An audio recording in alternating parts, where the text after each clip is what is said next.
നമ്മൾ ഡിസ്കസ് ചെയ്യാൻ പോകുന്നത് ലിക്വിഡേഷൻ ഓഫ് കമ്പനീസ് എന്ന മൊഡ്യൂളിലെ തേർഡ് പാർട്ട് ഒരു പ്രോബ്ലമാണ്. Liquidation of companies part 3. നമുക്ക് നേരെ പ്രോബ്ലത്തിലേക്ക് കിടക്കാം.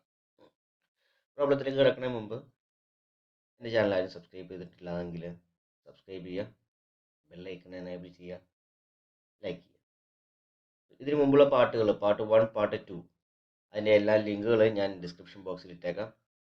കാണാത്തവരാരെങ്കിലും ഉണ്ടെങ്കിൽ ആ ലിങ്ക് യൂസ് ചെയ്തുകൊണ്ട് നിങ്ങൾക്ക് 1-2 വീഡിയോകൾ പാർട്ട് 1, പാർട്ട് 2 വീഡിയോകൾ കാണാം. പാർട്ട് 2 വീഡിയോകളിൽ ഈ പ്രോബ്ലം ചെയ്യാനുള്ള എല്ലാ റൂൾസ് ആൻഡ് റെഗുലേഷൻസ് ഞാൻ അവിടെ ഡിസ്കസ് ചെയ്തിട്ടുണ്ട്. സോ അങ്ങനെയാണെങ്കിൽ നമുക്ക് നേരെ ക്വസ്റ്റിനിലേക്ക് പോവാം.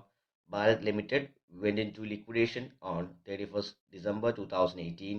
Prepare liquidators final statement of account from the following: preferential creditors 10,000, unsecured creditors 1,50,000, 12% debentures 2 lakh, 7% preference share capital 3 lakh, liquidation expenses 2,000, secured creditors in bracket securities realized 2 lakh, close bracket, and amount 1,60,000, equity share capital rupees 10 each 4 lakh.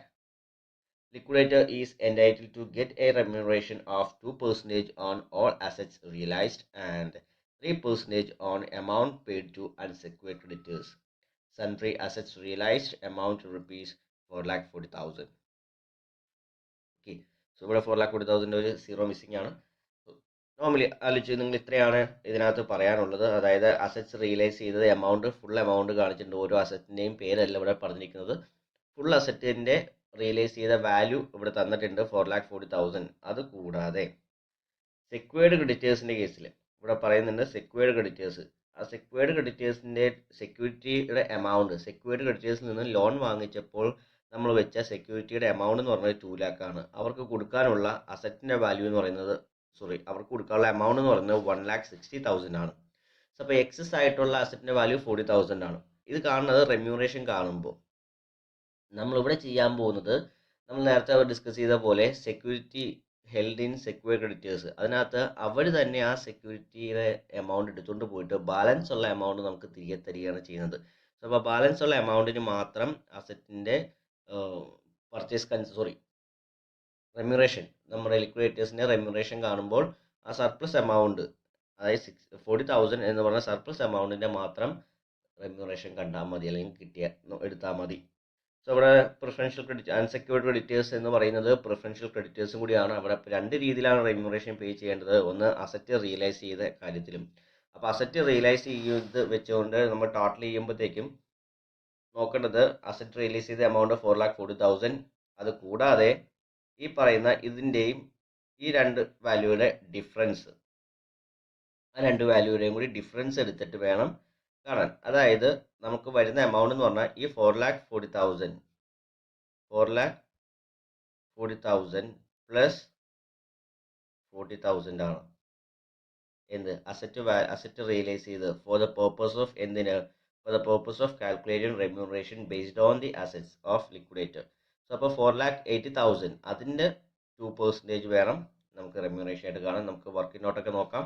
നമുക്ക് ആദ്യം പ്രോബ്ലത്തിലേക്ക് പോവാം. Liquidators final statement of account, അതിനകത്ത് receipt, then ഒരു inner column amount വെച്ചു എന്ന് മാത്രം. അത് ഈ കാൽക്കുലേഷനൊക്കെ എന്തെങ്കിലും ഉണ്ടെങ്കിൽ അത് യൂസ് ചെയ്യാൻ വേണ്ടിയാണ്. ദെൻ ഒരു എമൗണ്ട് കോളം, ദെൻ പേയ്മെൻറ്റ്സ് ഒരു ഇന്നർ കോളം, എമൗണ്ട് കോളം.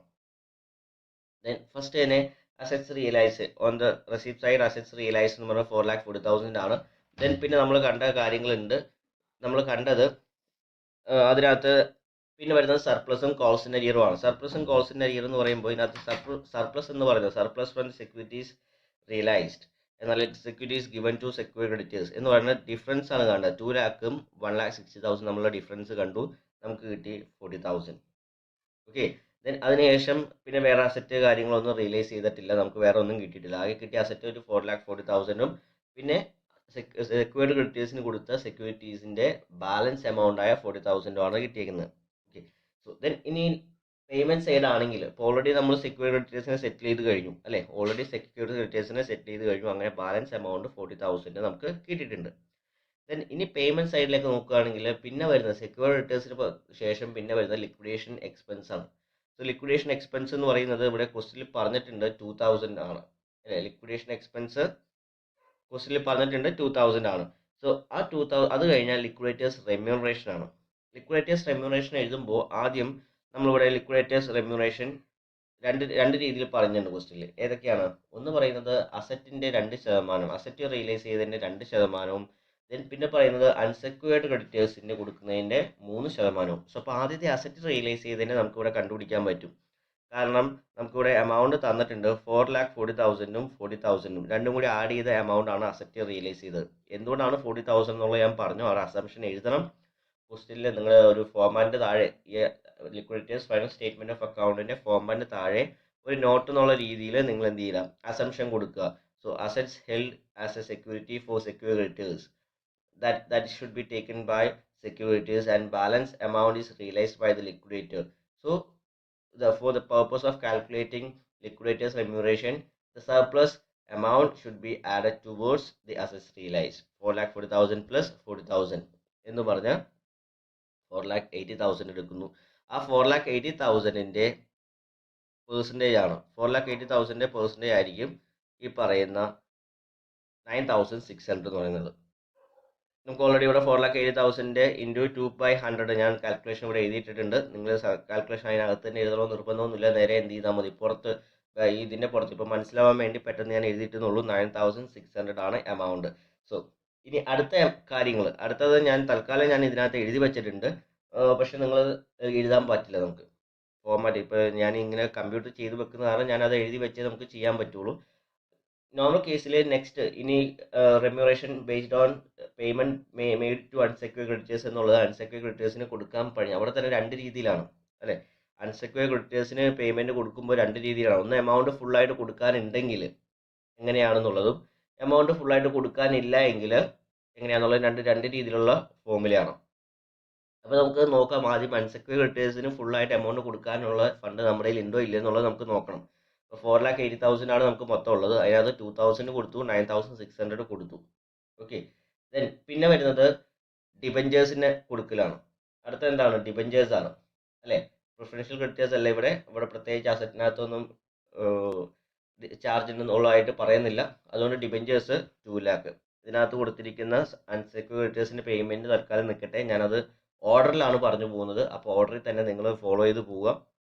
ഇപ്പോൾ ഓൾറെഡി എഴുതി വെച്ച ആൻസർ എല്ലാം എഴുതി വെച്ചെന്ന് കാരണമാണ് നിങ്ങൾക്ക് കിട്ടുന്നത്. നോർമൽ കേസിൽ നമ്മൾ ലൈവായിട്ട് എഴുതി പോകുമ്പോൾ അതിനുള്ള space 3% on unsecured creditors remuneration കാണാനുള്ള സ്പേസ് അവിടെ വിട്ടിട്ട് വേണം ഡിബഞ്ചേഴ്സിന് എഴുതാൻ. അപ്പോൾ ഡിബഞ്ചേഴ്സിൻ്റെ വാല്യൂ 2 lakh എഴുതി. ദെൻ അതിനുശേഷം എന്താണ്? പ്രിഫറൻഷ്യൽ ക്രെഡിറ്റേഴ്സ് ആണ്. പ്രിഫറൻഷ്യൽ ക്രെഡിറ്റേഴ്സിൻ്റെ വാല്യൂ നമുക്കിവിടെ ക്വസ്റ്റിൽ തന്നിട്ടുണ്ട് 10,000, അതും എഴുതി. ദെൻ ഇനി നമ്മൾ എന്ത് ചെയ്യണം?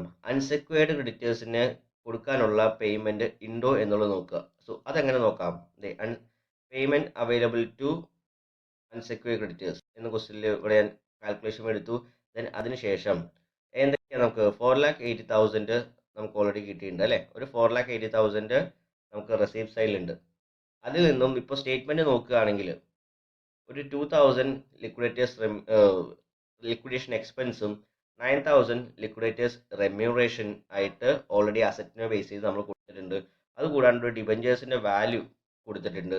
ദെൻ പ്രിഫറൻഷ്യൽ ക്രെഡിറ്റേഴ്സിൻ്റെ വാല്യൂ കൊടുത്തിട്ടുണ്ട്. ഇത്ര എമൗണ്ട് ഇതിൽ നിന്നും മൈനസ് ചെയ്യാം. 4,80,000 നിന്നും മൈനസ് ചെയ്യാം.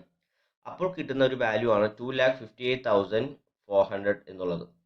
ഓക്കെ, അപ്പോൾ നമുക്ക് 2,58,400 എന്ന് പറയുന്ന ഒരു വാല്യൂ കിട്ടും.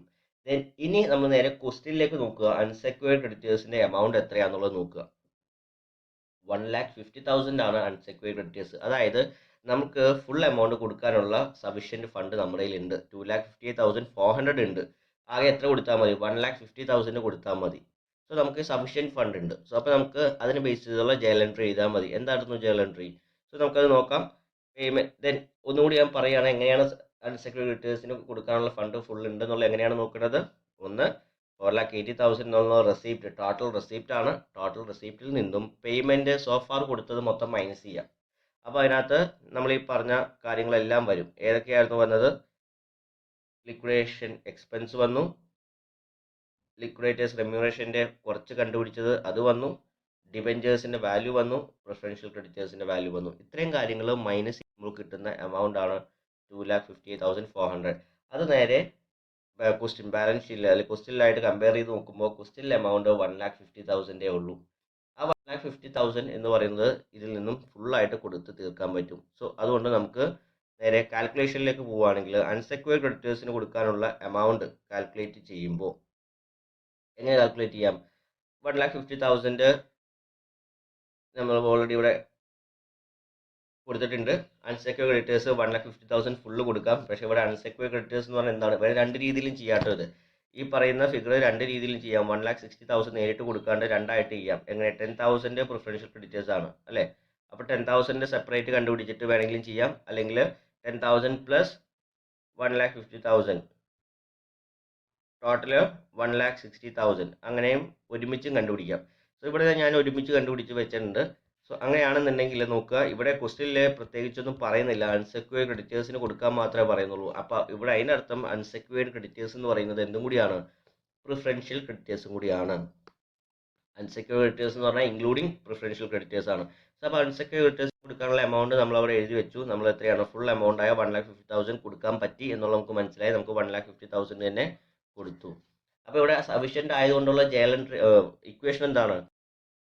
Amount due to unsecured creditors into rate divide by 100. അതായത് amount due to unsecured creditors എന്ന് പറയുന്നത് 1,60,000 ആണ് അല്ലേ? Amount due to unsecured creditors എന്ന് പറയുന്നത് 1,60,000 ആണ്. എങ്ങനെ 1,60,000 വന്നു?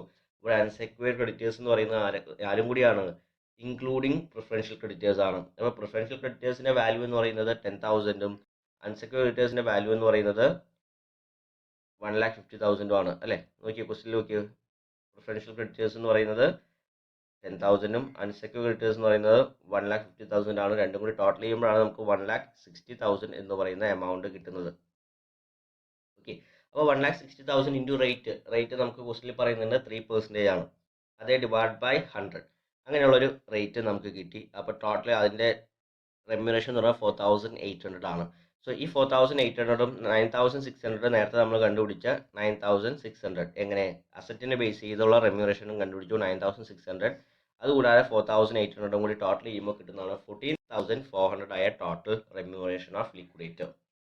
സോ അത് കണ്ടുപിടിച്ചു. ദെൻ ബാലൻസ് ഇനി എത്ര എമൗണ്ട് ഉണ്ട് എന്നുള്ളത് നമുക്ക് വീണ്ടും ചെക്ക് ചെയ്യണം അല്ലേ? ബാലൻസ് ഇനി എത്ര എമൗണ്ട് ഉണ്ട് എന്നുള്ളത് നമുക്ക് ചെക്ക് ചെയ്യണം. അതായത് payment to preference share holders. Equity share ഹോൾഡേഴ്സിന് കൊടുക്കാണ്ട് പ്രിഫറൻസ് ഷെയർ ഹോൾഡേഴ്സിന് കൊടുക്കാണ്ട്. പ്രിഫറൻസ് ഷെയർ ഹോൾഡേഴ്സിന്റെ എമൗണ്ട് എന്ന് പറഞ്ഞാൽ 3 lakh ആണ്. നമ്മളെ കയ്യിൽ സഫീഷ്യന്റ് ഫണ്ട് ഉണ്ടോ എന്നുള്ളത് ചെക്ക് ചെയ്യണം. നോക്കാം, 4,80,000 നമുക്ക് ഓൾറെഡി കിട്ടിയായിരുന്നു അല്ലേ?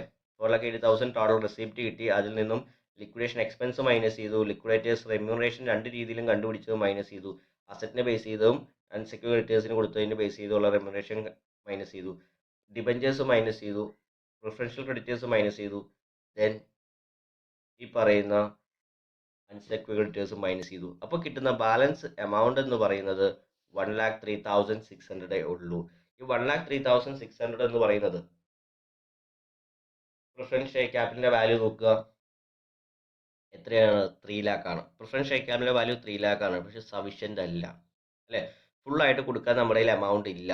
സോ അപ്പോൾ എന്ത് ചെയ്യുക? ഫുള്ളായിട്ട് എമൗണ്ട് ഇല്ല എങ്കിൽ ഉള്ള എമൗണ്ട് പ്രിഫറൻസ് ഷെയർ ക്യാപിറ്റൽ പറഞ്ഞ് കൊടുക്കുക. അത് ബാലൻസിങ് ഫിഗർ ആയിട്ട് എഴുതുക, അക്കൗണ്ട് ക്ലോസ് ചെയ്യുക. ഇതേ ഉള്ളൂ. ഇങ്ങനെയാണ് ചെയ്യേണ്ടത്. ഇത്രയും നമുക്ക് ചെയ്യാനുള്ളൂ. കാരണം ഇക്വിറ്റി ഷെയർ ഹോൾഡേഴ്സിന് കൊടുക്കാൻ നമ്മുടെ കയ്യിൽ ഫണ്ട് ഇല്ല. കാരണം നമ്മളിവിടെ നോക്കി 4,80,000 ടോട്ടൽ റെസീറ്റിൽ നിന്നും സോഫ നമ്മൾ കൊടുത്ത അൺസെക്യൂർഡ് ക്രെഡിറ്റേഴ്സിന് വരെയുള്ള കൊടുത്ത എമൗണ്ടുകൾ മൈനസ് ചെയ്തപ്പോൾ നമുക്ക് കിട്ടിയ ഫിഗർ എന്ന് പറഞ്ഞാൽ 1,03,600 ആണ്. ആ amount it is not sufficient to make full payment to preference share holders. അതുകൊണ്ട് ഉള്ള എമൗണ്ട് കൊടുത്തിട്ട് നമ്മൾ അക്കൗണ്ട് അവിടെ ക്ലോസ് ചെയ്യുന്നു. അതുകൊണ്ട് 1,03,600 എന്ന് പറഞ്ഞ എമൗണ്ട് കൊടുത്തു ക്ലോസ് ചെയ്യുന്നു. ദെൻ ടോട്ടൽ ചെയ്ത് നോക്കുക. ടോട്ടൽ ചെയ്യുമ്പോൾ രണ്ട് സൈഡും ടാലി ചെയ്യാവും. നമുക്ക് ടോട്ടൽ കിട്ടിയ റെസീറ്റ്, ടോട്ടൽ കിട്ടിയ എമൗണ്ട് നമ്മൾ പലർക്കായിട്ട് ഡിസ്ട്രിബ്യൂട്ട് ചെയ്ത് കൊടുത്ത രീതിയാണ് ഇവിടെ പറഞ്ഞിരിക്കുന്നത്. സോ അപ്പോൾ നിങ്ങൾക്ക് ക്ലിയർ ആണെന്ന് വിചാരിക്കുന്നു. ഞാൻ നേരത്തെ പറഞ്ഞ പോലെ ലിക്വിഡേറ്റേഴ്സ് റെമ്യൂണറേഷൻ്റെ കേസിൽ കണ്ടുപിടിക്കേണ്ട കേസ് ഞാനിവിടെ നോട്ടായിട്ട് ഇവിടെ പറഞ്ഞിരിക്കുന്നത് ഇതാണ്. Liquidator's remuneration is calculated based on the 2% of assets realised. Here asset realised include only surplus realized from the assets held as security to secured creditors and not to total value of that asset എന്നുള്ളത് നമ്മൾ പ്രത്യേകം നോട്ടായിട്ട് എഴുതിയിട്ടുണ്ട്. അപ്പോൾ അത് വന്ന് എങ്ങനെയാണെന്നുള്ളത് ഞാൻ കാൽക്കുലേറ്റും പറഞ്ഞു. 1,40,000 എന്ന് പറയുന്നത്, സോറി ഇവിടെ കാൽക്കുലേഷന് ഇവിടെ മിസ്റ്റേക്ക് വന്നിട്ട് 1,40,000 അല്ല 4,40,000 ആട്ടോ. 4,40,000 പ്ലസ് 40,000 അതിൽ നിന്ന് നെറ്റ് 4,80,000 വന്നത് എങ്ങനെയാണെന്നുള്ളതാണ് അവിടെ കാണിച്ചിരിക്കുന്നത്. സോ അത് ഇത്രയും കാര്യങ്ങൾ നിങ്ങൾക്ക് മനസ്സിലായെന്ന് വിചാരിക്കുന്നു. ഇത്രയും കാര്യങ്ങളാണ് ഉള്ളത്. ആ കാൽക്കുലേഷൻ ഞാൻ ഓൾറെഡി അവിടെ എഴുതിയിട്ടിട്ടുണ്ട്. ദെൻ പിന്നെ അതിൻ്റെ ആവശ്യം നിങ്ങൾക്കില്ല. ദെൻ ഇനി അൺസെക്യൂർഡ് ക്രെഡിറ്റേഴ്സിൻ്റെ വാല്യൂ ആണ് താഴെ എഴുതിയിട്ടേക്കണം. 1,50,000 പ്ലസ് 10,000 എന്നുള്ളത് 1,60,000 എങ്ങനെ വന്നു എന്നുള്ളതാണ്. അതും ഓൾറെഡി അവിടെ ഞാൻ പറഞ്ഞതെന്നാണ്. നമുക്ക് ഏകദേശം ക്യാഷ് മനസ്സിലായെന്ന് വിചാരിക്കുന്നു ഈ പ്രോബ്ലം. ആകെ നമുക്കൊരു കോംപ്ലിക്കേഷൻ ആയിട്ട് വരുന്നത് അൺസെക്യൂർഡ് ക്രെഡിറ്റേഴ്സിന് കൊടുക്കേണ്ട കാര്യങ്ങളും അസറ്റുമായി ബന്ധപ്പെട്ട് കണ്ടുപിടിക്കുന്ന റെമ്യൂണറേഷനുമാണ്. എങ്ങനെയാണെന്നുള്ളത് ഞാൻ എക്സ്പ്ലെയിൻ ചെയ്തു. കിട്ടിയില്ല നിങ്ങൾ ഒന്നും കൂടി ഒന്ന് റിവൈസ് ചെയ്ത് നോക്കുക. നിങ്ങൾക്ക് ഈ വീഡിയോ ഒന്നും കൂടി കണ്ടു നോക്കുക. അടുത്ത സെക്ഷനിൽ നമുക്ക് അടുത്ത നെക്സ്റ്റ് പ്രോബ്ലം ആയിട്ട് നോക്കാം. ഈ സെക്ഷൻ നമുക്ക് വൈൻഡപ്പ് ചെയ്യാം. Thank you.